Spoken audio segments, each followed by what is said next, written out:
মা পাতিলের ভিতরে কিছু পাথর দিয়া পানি জ্বালায়, সন্তানেরা ঘুমায় গেছে খাবার চাইয়া চাইয়া। খলিফা উমরে ফারুক ভিতরে প্রবেশ করলেন, কয় মা তুমি রান্না করতেছো, বালকেরা কান্দে, খাবার চাইলো দিলে না গো মা।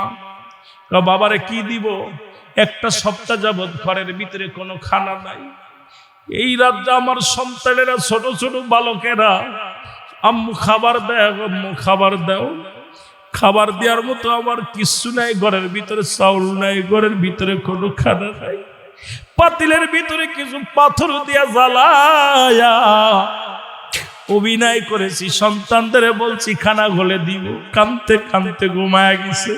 হযরত তোমার পাগলের মতো দৌড়াইয়া রাজ দরবারে চইলা গেছে, যা বলে আসলাম রে, কোথায় রে আসলাম, দরজা খোল। দরজাটা খুলে দিছে, কই বাইতুল মালের দরজা খোল। দরজা খুলে আসলাম রে, আসলাম রে আমার এক বস্তা আটা উঠায় দে আমার মাথায়। আসলাম কয় হুজুর মাটা কি আর বেন, আমি যে পাপ করেছি রে আসলাম, আমার আল্লাহর আদালতে যদি গরিব যায় বলে আমি মোরের রাজ্যে না খেয়েছিলাম, আমি কেমনে জবাব দিব? আরে আমার মাথা উঠা দে। আসলাম আঠার বস্তু উঠা দিলেন মাথার মধ্যে। হযরত উমর যিনি খলিফা, দেশ পরিচালনা করেন, রাষ্ট্রনায়ক এমপি নয়, একজন দেশ পরিচালক, একজন নায়ক, ইনি মাথার মধ্যে বোঝাটা নিয়ে গরিবের ঘরে হাজির হয়ে ডাক দে বলে, বুড়ি মা এই আটাটা নিয়ে তোমার সন্তানদের রুটি বানায় খাওয়াও। কয় বাবারে এই রাজ্যের খলিফা যদি উমর না হয় তুমি হইতারে বাবা, কতই না ধন্য হতাম আমি। এই উমরের বেটা কেন হতে গেছে খলিফা? আজকে আমি আপনার মতো মানুষ, আপনার মতো এত ভালো মানুষ এই রাজ্যের যদি খলিফা তো মানুষ, দুঃখী মানুষের দুঃখ দূর হয়ে যেত। অথচ উমর বলে, মা তুমি খলিফা উমরের দরবারে গেছো নি? কই না মা, আগামীকাল উমরের দরবারে যাবা, আমি উমরকে ওই দরবারে থাকব, তাকে বলে আরো কিছু বেশি দেওয়ার চেষ্টা করব। জোরে জোরে চিল্লা বলা যাবে না মারহাবা। এই জমিনের মধ্যে যা কিছু আছে সব কিছু আমি চূর্ণ বিচ্ছিন্ন করে দিব, এই জমিনটা আমি পুরায়া তামা বানায়া দিব। ঘোষণা কার? আরো জোরে বলেন ঘোষণা কার? এই পৃথিবীর মধ্যে 3 ভাগ হলো পানি, 1 ভাগ মাটি। আল্লাহ কয় মাটিগুলো পুরায়া তামা বানায়া দিব, এই জমিনের ভিতরে যত পানি আছে সবগুলো পুড়ে ছাই হয়ে যাবে। সব শেষ করে দিবে কে? আরো জোরে বলেন কে? আজকে কার জন্য তুমি ঘুষ খাও? কার জন্য তুমি সুদ খাও? কার জন্য বড় বাড়ি বানাইলাম? কার জন্য এমপি মন্ত্রী হইলাম? কার জন্য দুনিয়ার সম্পদ জোগাড় করলাম? এই দুনিয়ার সব কিছু পরে থাকবে, কিচ্ছু বলতে কিচ্ছু থাকবে না। জোরে জোরে চিল্লা বলা যাবে না, ঠিক কিনা? রাখাল বলে, মুনাফিক মুসলমান, তুমি নিজেই মুনাফিক, তোমার দোয়া কি আমার আল্লাহ কবুল করব? তুমি আমার জন্য দোয়া করো, নিজেই তো একটা চোর, নিজেই তো নিজে একজন ধোঁকাবাজ, নিজেই একজন মুনাফিক মুসলমান। হযরত উমর অনেক কষ্ট করে রাখছে দিয়া ডাক দে বলে, ও রাখাল আমার পরে রাগ করো না। দ্বিতীয় স্বপ্ন তুমি দোয়া করেছো, জমিন আল্লাহর জান্নাত চাও, আমি আল্লাহর কাছে চাইলাম। দ্বিতীয়টা হলো তুমি উমরকে দেখতে চাও, আগামীকাল ফজরের নামাজ সে যাইয়া ওই তুমি সামনের কাতারে বসবা, দেখবা খলিফা ওমরের সঙ্গে তোমার সাক্ষাৎ হয়ে গেছে। জোরে বলা যাবে না সুবহানাল্লাহ? তালিরা দৌড়ল, তারা এসে ডাকতে বলে, ভাই উমর। যখন নামটা বলছে বুড়িমা সঙ্গে সঙ্গে উমরের দিকে তাকাইয়া তখন তাকাইয়া থরথর করে বুড়ি কাঁপে। আহারে, যিনি হলো রাষ্ট্রের খলিফা, তারে আমি বললাম তার বিরুদ্ধে নালিশ দিব, তার সামনে আমি এত বড় কথা বললাম, এই বুঝি আমার গর্দান চলে যাবে। উমরে ফারুক ডাকতে কয়, বুড়িমা তুমি আর কাঁপবে না, তুমি আর কেঁদো না, অপরাধ তো আমারই রে বুড়িমা, তোমার খবর নিতে পারি নাই, খবর নিতে পারি নাই। তুমি কেন যাবে? আমারই তো আসার দরকার ছিল। কেমন নেতা, কেমন অভিভাবক দেশের। এবার খলিফা হযরত উমর ফারুক কি করলেন, উনি কিছু দিনার বাইর করলেন পকেট থেকে, বাইর করিয়ে একটা চামড়ার মুসলমান চামড়ার কাগজ বাইর করলেন, বাইর করিয়া দিনার হাতের মধ্যে দিয়া কয় বুড়িমা এগুলো নাও, আরো যদি লাগে আরো দিব, বুড়িমা এই কাগজটার মধ্যে একটা সই দাও। কয় এই কাগজটার মধ্যে কিসের সই দিব? কয় সইটা হলো তুমি লিখে দাও উমরের বিরুদ্ধে কোনো অভিযোগ আমার নাই। হযরত আলীকে সাক্ষী রেখে হযরত উমর ফারুক ডাকতে বলে বুড়িমা, ও বুড়িমা তুমি এই কাগজের মধ্যে লিখে দাও যে আমি উমরকে কোনো দায়ী করব না আল্লাহর দরবারে। বুড়িমারে তুমি যদি আল্লাহর দরবারে দায়ী করো, আমি উমর আল্লাহর দরবারে ধরা পড়ে যাব, আমি কি জবাব দিব রে? আমার রাজ্যে যদি একটা জনগণ না খেয়ে থাকে, আমার রাজ্যে যদি একটা মানুষ কষ্টে থাকে, আমি রব্বি কারিমের দরবারে কি জবাব দিব? আমি জবাব দিতে পারবো না রে বুড়িমা। আরো দিনার লাগলে দিনার দিব, আরো সম্পদ লাগলে সম্পদ দিব মা, তবু তুমি আল্লাহর দরবারে আমারে দায়ী করো না। বুড়িমা কাগজটা হাতের মধ্যে নিলেন, হযরত আলীকে বলে তুমি সাক্ষী থাকো রে আলী, এই বুড়িমা আমার বিরুদ্ধে কোনো অভিযোগ করবে না, এই কাগজটা তুমি সাক্ষী থেকে দিলে যেন রব্বি কারিমের দরবারে খলিফা হযরত উমরের বিরুদ্ধে কোনো অভিযোগ না করতে পারে। জোরে জোরে চিল্লায়া বলা যাবে না মারহাবা। এই তো ছিল খলিফার জীবন, আল্লাহর নবী আল্লাহর নবীর সাহাবীদের জিন্দেগি। আর আমরা হলাম দুনিয়া পূজারি। এই মুসলমান শুনে নাও, এই জন্য রাসূল বলছে মুসলমান শুনে নাও। আল্লাহ বলে আল কাসিম হাবিবুল্লাহ, দিন মজুরি মেহনতকারীরা হলো আল্লাহর বন্ধু। মুসলমান শুনে নাও, শুনে নাও, আজকে তোমরা দুনিয়ার মধ্যে কষ্টে থাকো, দিন মজুরি করো, আল্লাহর গোলামি করে ইবাদত করো, আল্লাহর দরবারে তোমরা সাহায্য পাইবা। আল্লাহ রাব্বুল আলামিন এই মেহনতকারী বান্দারে ভালোবাসে। মুসলমান দুনিয়ার মধ্যে ঈমান নিয়ে কবরে যার চিন্তা করো। শুধু হযরত উমরের কথা বলতে গেলে রে রাতকে রাত একজন সাহাবীর জীবন নিয়ে বললে মাসের পর মাস চলে যাবে। রাতের অন্ধকারে আপনারা শুনেছেন ওয়াজ, শুনেছেন ওয়াজ, শোনা ওয়াজটা করে যায়। রাতের অন্ধকারে খলিফা উমর রওনা হয়ে গেলেন, দেখে ঘরের মধ্যে বালকেরা কান্দে, চোখের পানি ছেড়ে কান্দে, কয় মা খাবার দাও।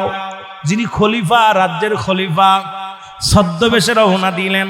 আর আমাদের এমপি সাহেব, মন্ত্রীরা, আমাদের চেয়ারম্যানরা 10টার আগে তাদের ঘুম ভাঙে না। বউ কয় উঠায় যা ডিস্টার্ব করো না।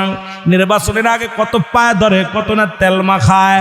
রিক্সা চালক, ভ্যান চালকরে পাইলে জড়ায় ধরে।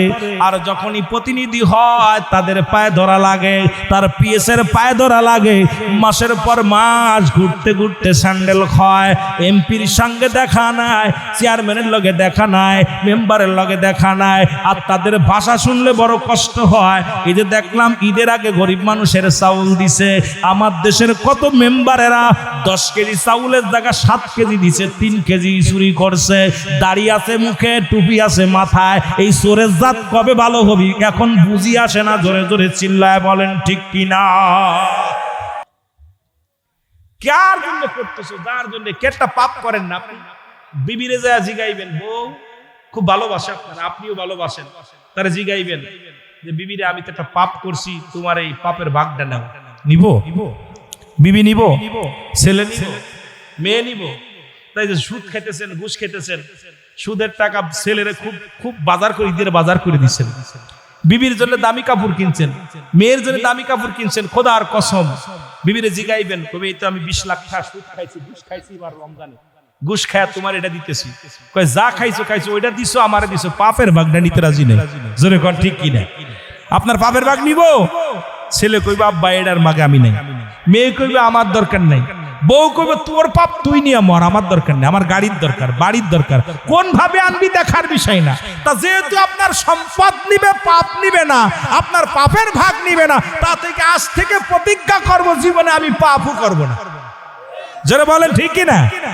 প্রতিজ্ঞা করবে ও না খেয়ে মরে যাক, অন্যায় করব না। যারা বলেন ঠিক কিনা? রাজি আছেন তো? রাজি আছেন না? সুদ খাবেন না ঘুষ খাবেন? খাবেন। ঘুষ খা হারাম না হালাল? জোরে বলেন হারাম না হালাল? সুদ খা হারাম না হালাল? আরো জোরে বলেন। শুয়োরের গোশত খা হারাম না হালাল? যা শুয়োরের গোশত খা যদি হারাম হয়, সুদু খা হারাম হয়। আপনি যারা সুদখোর, ওরা কি শুয়োরের গোশত খায় না গরুর গোশত খায়? ওরা গরুর গোশত কেনে। ওদের আজ থেকে গরুর গোশত কেড়ে নিতে হবে, শুয়োরের গোশত ধরায় দিতে হবে, ঠিকই না?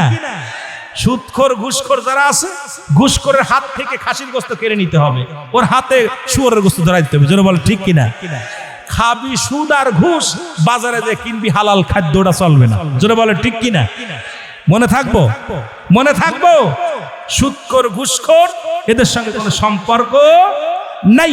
সুদখোর ঘুষখোরের সঙ্গে কোনো সম্পর্ক নাই। এই জন্য সুদখোর ঘুষখোর থেকে সাবধান। না খেয়ে জীবন কাটাবেন, তবু সুদের মধ্যে নয়, ঘুষের মধ্যে নয়। আল্লাহ পাক যেন এদের ঘুষখোরে সুদখোরদের অবস্থা কিয়ামতের ময়দানে আগুনের নদীর মধ্যে নিক্ষেপ করবে। এই নদীতে সাঁতার কাটবে তারা, আবার আগুনের নদীর ভিতরে সাঁতার কাটবে। আর তাদের খাবে কি যেন আগুনের দলা। এই গুল্লাগুলো দিব, এরা খাইব, পিছনে নারী বুড়ি বাইর হয়ে যাইব। অসংখ্য আমার দেশে যে সুদের কারবার, এমন কোন ঘর নাই যে সুদ ঢোকে নাই, এমন কোন ঘর নাই যে ঘুষ ঢোকে নাই। এই জন্য আমাদেরকে বাঁচতে হবে। যে কটা দিন বেঁচে আছি হালাল খাদ্য খেয়ে বাঁচতে চাই। চাই কি চাই না? আরো জোরে বলেন, চাই কি চাই না? সুতরাং 12টা বেজে গেছে, আলোচনা আর না। আলোচনা ছিল অনেক, কিন্তু ভাই যেহেতু আপনাদেরকে 12টা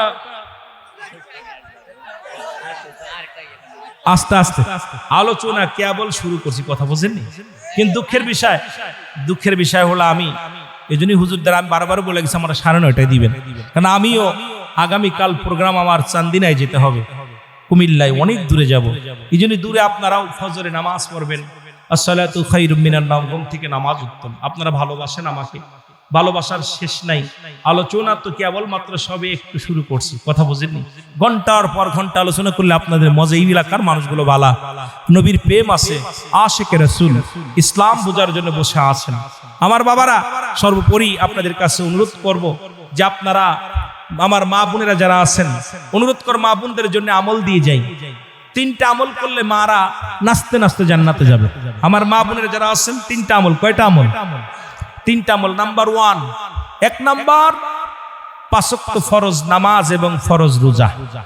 এই যে রোজা চলে গেছে, ফরজ নামাজটা আদায় করবেন। মেয়েদের জন্য মাফ আছে, যখন মাফ হবে তখন তারা, যখন মা বোনদের যখন ঋতু আসবে তখন সঙ্গে সঙ্গে নামাজও ছেড়ে দিবে, রোজাও ছেড়ে দিবে।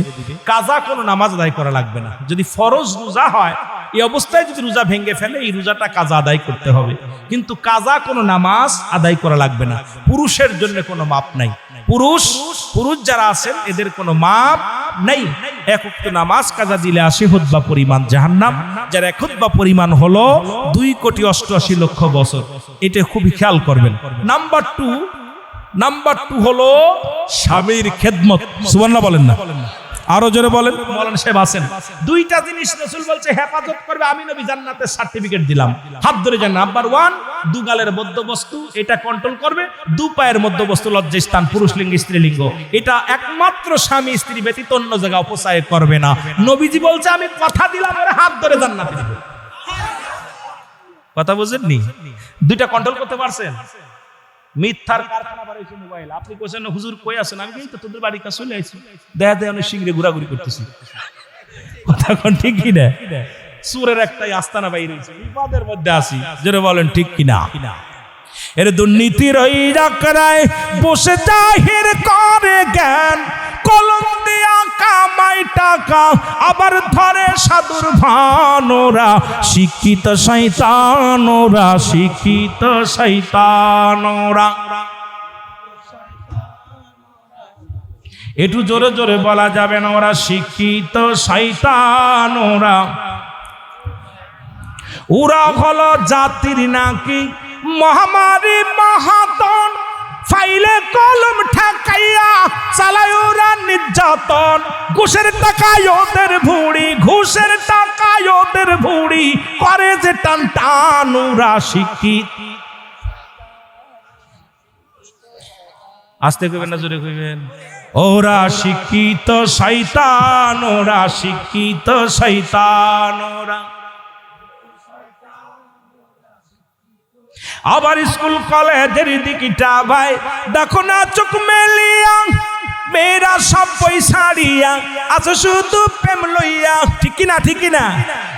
স্কুল কলেজের দিকটা ভাই দেখো না চোখ মেলিয়া, ছেলেরা সব পয়সা দিয়া আছে শুধু প্রেম লইয়া।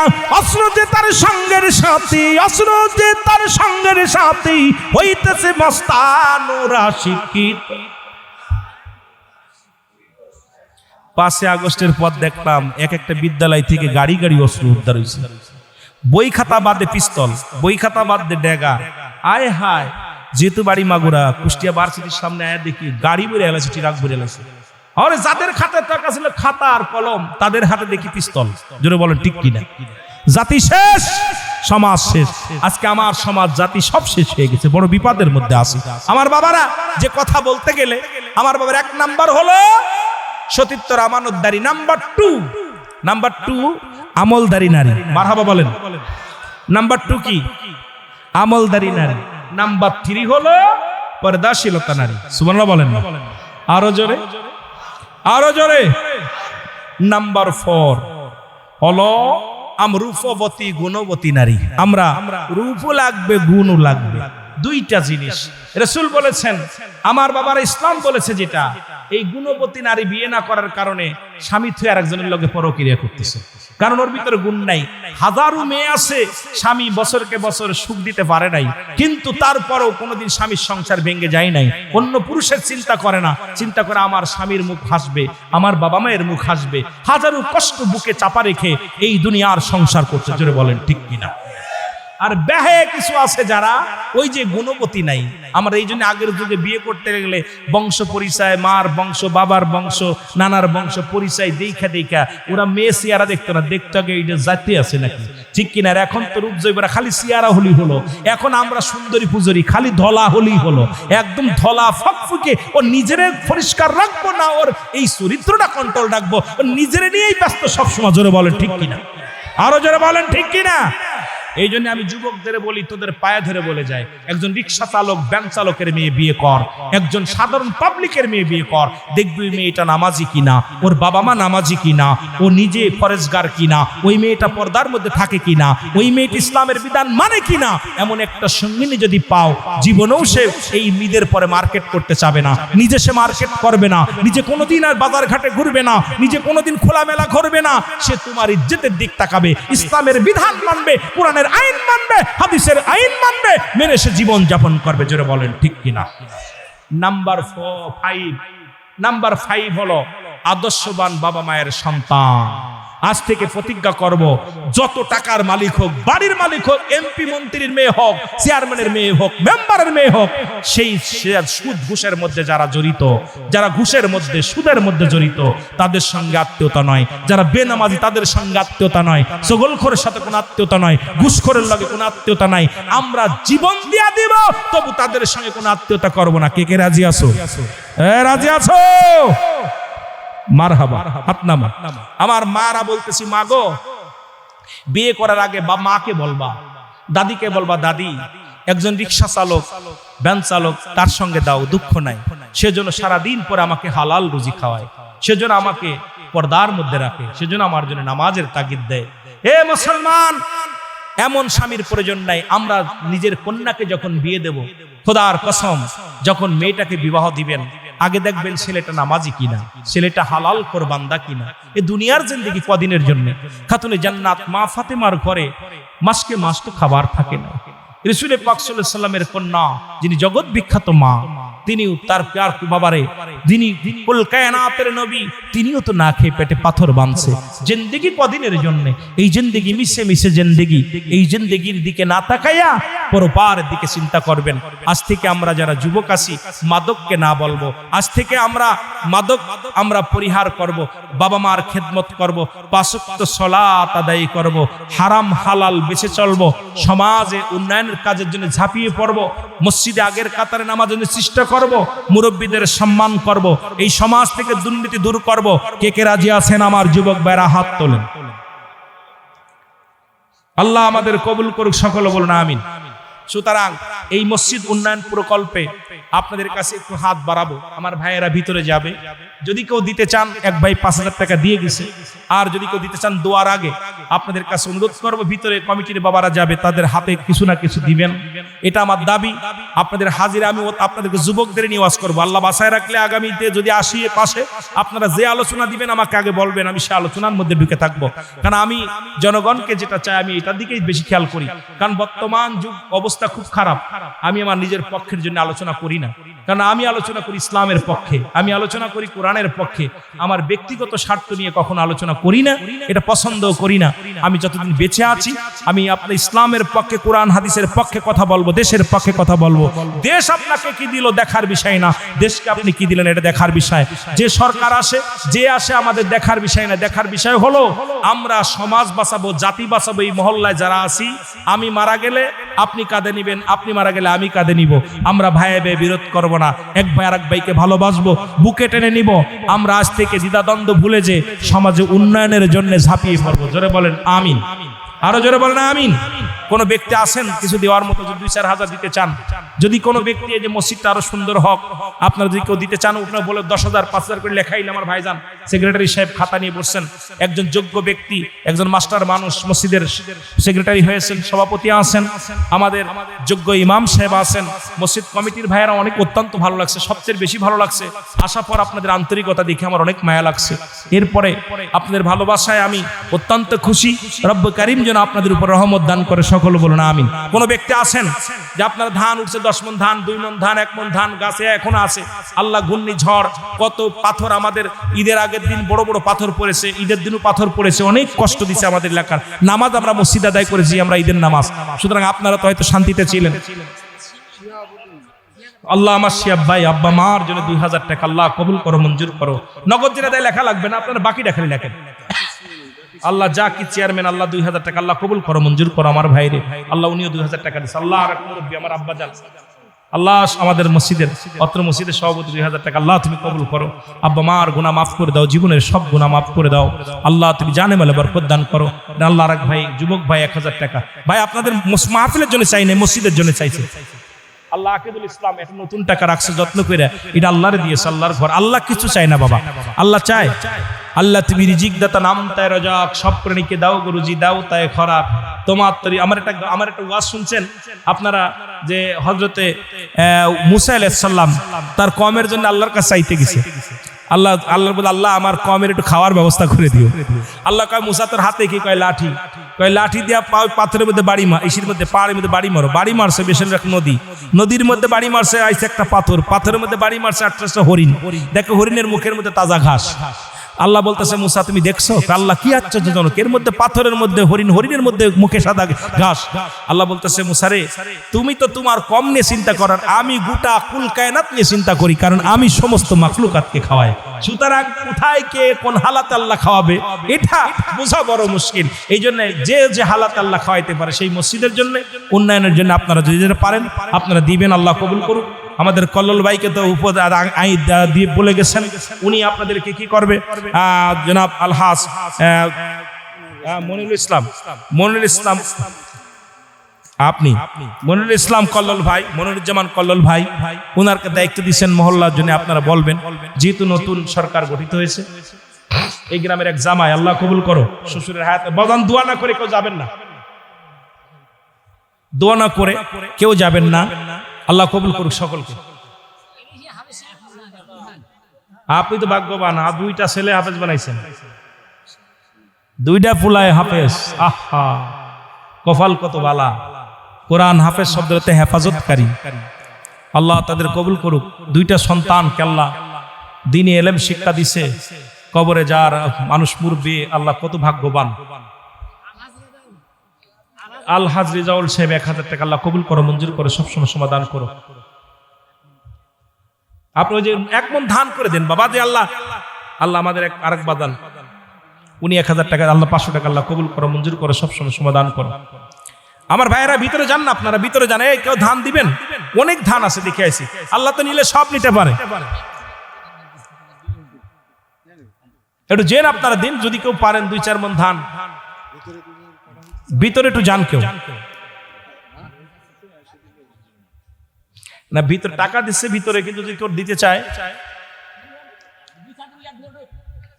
আপনারা একটু দয়া করে দাঁড়াই। বাদান রাত বানায় না, আপনারা দয়া করে বলে দেন আপনারা কি কি দিবেন একটু বলে দেন।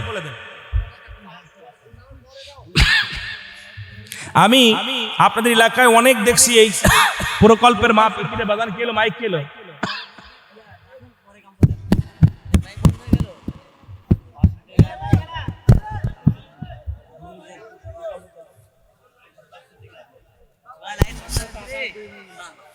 মার হাবা 500 টাকা 2 মণ ধান।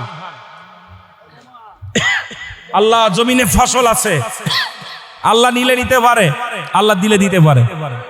আল্লাহ বাদশারে ফকির বানায়, ফকিরে বাদশা বানায়, বাদশা ফকির হে সবকে একই ঠিকানা। বাদশা সেকেন্দার যখন মারা যাচ্ছিল তখন বাদশা সেকেন্দার উজিরকে বলতেছে, উজির আমি যেদিন মারা যাব আমার হাতটা কাফনের বাইরে রেখে দেবা। তা বলছে, হুজুর আপনি যে কাফনের বাইরে রাখতে বলতেছেন মানুষ তো বলবে আপনি কর চাচ্ছেন। কয় না, তুমি মানুষকে জানাইবা যে আমি বাদশা সেকেন্দার, সম্পদের অভাব ছিল না, বাড়ির অভাব ছিল না, গাড়ির অভাব ছিল না, কিন্তু আমি শূন্য হাতে এসেছি, শূন্য হাতে বিদায়। মানুষজন আমার মতো ভুল না করে, এই জন্য আল্লাহ দিনের পথে দিয়ে যান মসজিদের জন্য, যে যখন দানের একটা সুযোগ পাইছেন দান করে যাবেন। আব্দুর রশিদ ভাই 200 টাকা আল্লাহ কবুল। 1 মণ ধান আল্লাহ কবুল করুক। আল্লাহ তার কলিজার টুকরা সন্তান দুনিয়ার মধ্যে নাই, বাবার কাছে সন্তান অনেক ভারী। 2 মণ ধান। বিপুল ভাই আরো একজন খাতা ধরেন, খাতা এখানে আরো ধরেন যদি ধান দিতে চান মসজিদের জন্য। মারহাবা, অনেক আপনাদের ধান দেখে প্রাণটা জুড়িয়ে গেছে। আল্লাহ যেন কবুল করে, এই ধানের মধ্যে যেন রহমত দান করে, সকলে বলুন আমিন। সামনে অনেক বিপদ আসতেছে, যেরকম কাল বৈশাখীর মাস, এই সময় ধান চাষিরা অনেক প্রাণে পানি থাকে না, ছোটায় পানি থাকে না, শুকায় যায়। এত কষ্টে ফসল ফলেছেন, মাঠকে মাঠ, আল্লাহ যেন এই ফসলটা আপনারা কেটে ঘরে আনতে পারেন। আর কে আছেন? আপনাদের দিকে পিএস হয় না? ও খালি ধান। কয় বছর ধান হয়? 1 বছর 2 আবাদ। সাইফুল ইসলাম 2 মণ ধান আল্লাহ কবুল করো, মঞ্জুর করো, সবসময় সমাধান করো। আল্লাহ আমার ভাইয়ের মনের বাসনা পুরা করো, সকল বলেন আমিন। গোরস্থানে একটু জায়গা বাইনা করে রাখ রে, গোরস্থানে একটু জায়গা বাইনা করে রাখ, এখনই তো আসতে পারে চলে যাওয়ার ডাক রে, গোরস্থানে একটু জায়গা বাইনা করে রাখ।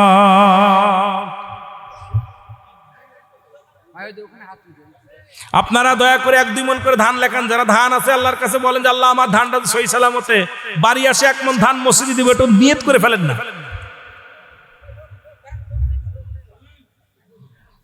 ভাই একটা মাইক দেন। আজকের মাহফিলের সম্মানিত সভাপতি সাহেব জনাব মনিরুজ্জামান কল্লোল ভাই, আমি তাকে অনুরোধ করব আপনাদের উদ্দেশ্যে সালাম বিনিময় করার। আপনারা দান উঠাবেন, ভাই মাঝে কথাটা শেষ করুন, মাইকটা দেন।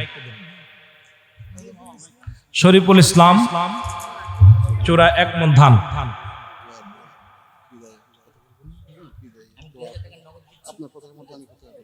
না আপনি আগে বললে ভালো হয়, অনেক সময় বিদেশ সময় তারপর দৌড়দৌড়ি করবেন।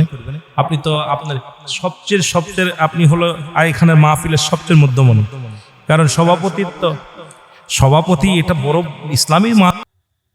যেই কইছে আগামীকাল তুমি মসজিদে নববীতে নামাজ পড়তে যাবা, সামনের কাতারে যাবা, পাশের কাতারে বসলে দেখা হবে না, কারণ খলিফা নামাজের সময় সামনে মেম্বারে যায় চলে যায় সরাসরি ইমাম সাহেব, প্রাণ ভরে দেখবা।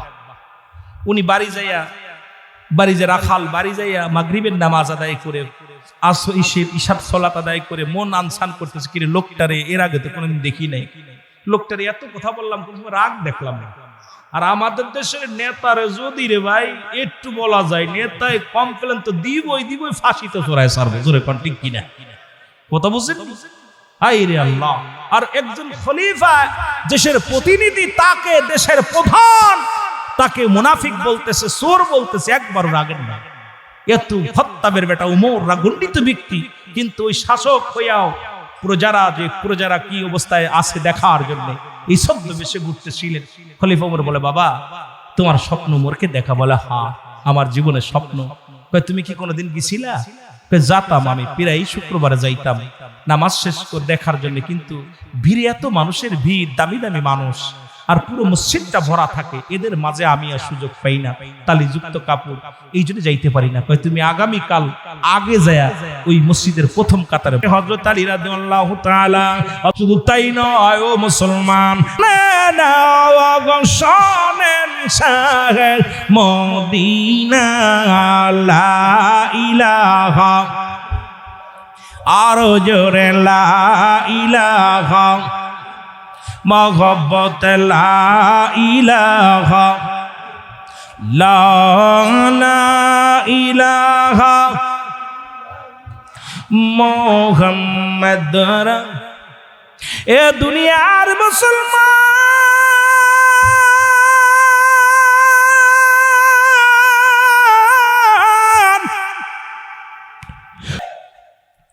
এ সোররা কবে ভালো হবে? 7-10 কেজি চাউল দিবে গরিবরে, এটার মধ্যে 3 কেজি মারছে। কথা বুঝলি? বালতি করে করে ব্রাহ্মণ মাথায় টুপি দিয়ে মারতেছে। গরিবের হক, 3 কেজি চাউল যদি চুরি করে গরিবের কম্বলে যদি লম্বা আছে, কম্বলে কিছু থাকে? কোটিপতি তামাল এক বাপ ছিল, গরিবের 3 কেজি চাল দিয়ে 5 কেজি এটার মেরে দিচ্ছে। এ স্বর্গের পূজা করবে। কথা বুঝলি? বড় কষ্ট লাগে ভাই, হৃদয়ের ভিতরে কষ্ট লাগে। কারণ কে, আমি বলবো না, আপনি বলবেন না, কে বলবে? করছেন কেমন কেমন একজন রাজা নিজে কাঁদতে কাঁদতে কয়, মা গো তুমি একটা কাজ করো, আগামী দিন তুমি যাবা।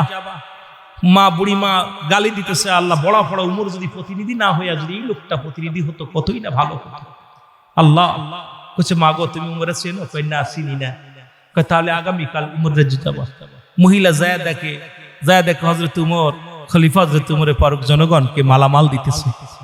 ও মহিলা থরথর করে কাঁপতেছে থরথর করে। হযরত উমরে ফারুক দেখাই মহিলাকে দেখে বলে, মা আপনি আইছেন? কয় বাবা আমি আইছি। কয় বাবা তুমি খলিফা উমর? বাবা আমি তোমাকে গালি দিছি, আমার মাফ করে দিও। কয় মা গো আপনি ঠিকই করেছেন, আমি কেন আপনার কাছে সময় মতো যেতে পারি নাই? এই যে ব্যর্থতা তো আমার, এই দায়ভার তো আমার, কেন আমি আপনার খবর নিতে পারি নাই, আমি আপনাকে খবর নিতে পারিনি, এর জন্য দায়িত্ব আমি আল্লাহর আদালতে কি জবাব দিব? এই ছিল খলিফাদের জীবনী, এই ছিল ইসলামের জীবন জিন্দেগি। আর আমার দেশের অবস্থা, বহির্বিশ্বের অবস্থা দেখলে বড় কষ্ট লাগে যে আমাদের সেই দেশ আজকে দেশই আছে, সেই ইসলাম আর ইসলামী আছে, কিন্তু মানুষগুলো পরিবর্তন হয়ে গেছে। এই মানুষগুলো দুনিয়া পুজুরি, কারণ এই মানুষগুলো জানে না যে আমি পরবর্তী সময় আপনার আমার জন্য কি নিয়ামত বই আনতেছে, আপনি নিজেও জানেন না। কারণ আগামীকাল আমরা বাঁচবো কেউ বলতে পারি না। আজকে দুনিয়া দুনিয়া দুনিয়া নিয়ে ব্যস্ত আছি, আজ না হয় কাল মেন্তেকাল করবো, বাড়ি গাড়ি কিচ্ছু নিয়ে যেতে পারলাম। আল্লাহ বলে কুল্লু মান আলাইহা ফান, সব শেষ করে দিবে কে? আল্লাহ বলে বান্দা এই জমিনটা আমি